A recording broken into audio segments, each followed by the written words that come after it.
इमा विश्वा भुवनानि जिह्वदृशिर्होतानि शसादा पितानः स आशिषा द्रविणमिच्छमानः परमच्छदो वर आविवेश विश्वकर्मा मनसा यद्विहाय धाता विधाता परमोत सन्दृक् तेषामिष्टानि समिषा वदन्ति यत्र सप्तर्षीन् परजेकमाहुः यो नः पिता जनिता यो विधाता यो नः सतो अभ्यासज्जजान यो देवानां नामधायेक एव तगुं सम्प्रश्नं भुवनायन्त्यन्या त आयजं तद्रविणगुं समस्मा ऋषयः पूर्वे जरितारो न भूना असूर्ता रजसो विमाने ये भूतानि समकृण्वन्निमानि न तं विदाथय इदं जजानान्यद्युष्माकमन्तरं भवाति ईहारेण प्रावृता जल्प्या चासु तृप उक्थशासश्चरन्ति परो दिवा पर एना पृथिव्या परो देवेभिरसुरैर्गुहायत् कग्स्विद्गर्भं प्रथमं दध्र आपो यत्र देवाः समगच्छन्त विश्वे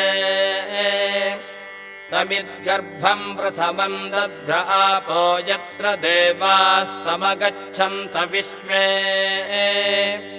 अजस्य नाभावध्येकमर्पितं यस्मिन्निदं विश्वं भुवनमधिश्रितम् विश्वकर्मा ह्यजनिष्टदेव आदिर्गन्धर्वो अभवद्वितीयः तृतीयः पिता जनितौषधीनामपाङ्गर्भं यदधात् पुरुत्रा चक्षुषः पिता मनसा हि धीरो घृतमेने अजनन्नन्नमाने यदेदन्ता अददृगं हन्त पूर्व आदिव्या वा पृथिवी अप्रथेताम् विश्वतश्चक्षुरुत विश्वतो मुखो विश्वतो हस्त उत विश्वतस्पात् सम्बाहुभ्यां नमति सम्पतत्रैर्द्या वा पृथिवी जनयन् देव एकः यज्ञस्विदासीदधिष्ठानमारम्भणं कथमत्स्वित्किमासीत् यदि भूमिं जनयन् विश्वकर्मा विद्यामौर्णोन्महिना विश्वचक्षाः यज्ञस्विद्वनङ्क उत वृक्ष आसीद्यतोऽद्या वा पृथिवी निष्टतक्षुः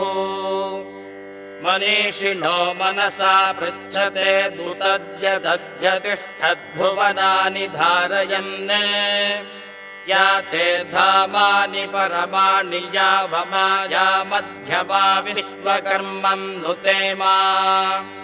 शिक्षा सखिभ्यो हविषि स्वधावः स्वयं यजस्व तनुवञ्जुषाणः वाचस्पतिं विश्वकर्माणमूतये मनोयुधं वाजे अद्याहुवेम स नो नेदिष्ठा हवनानि जोषते विश्वशम्भोरवसे साधुकर्मा विश्वकर्मन् हविषा वावृधानः स्वयं यजस्व तनुवञ्जुषाणः मुह्यं त्वन्ये अभितः सपत्ना इहास्माकं मघवा सूरिरस्तु विश्वकर्मन् हविषा वर्धनेन त्रातारमिन्द्रमकर्णोरवध्यम् तस्मै विशस्तमनमन्त पूर्वीरयमुग्रो विहव्यो यथा सत् समुद्राय वयुनाय सिन्धूनां पतये नमः नदीनागुं सर्वासां भित्रे जुहुता विश्वकर्मणे विश्वाहामर्त्यगुं हविः। ओ